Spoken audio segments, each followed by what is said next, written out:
Wonderland activity. We are doing some cute sewing of a Santa Claus handbag.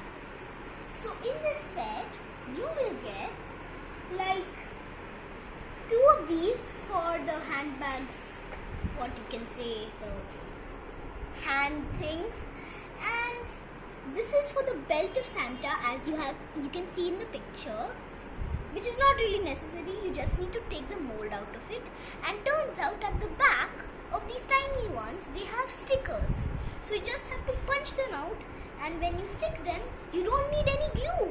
You just have to peel out this adhesive paper.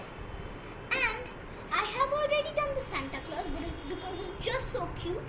So what you have to do is basically sewing with a needle, which is so safe for children. It's like round pointed.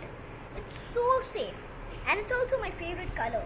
So this is how we actually sew. And you have to basically, you have to sew with the methods that are given in the set, like this. So guys, I hope you enjoyed this video of how to do cute sewing. If you did, smash that like button, and I'll see you guys next time. Bye.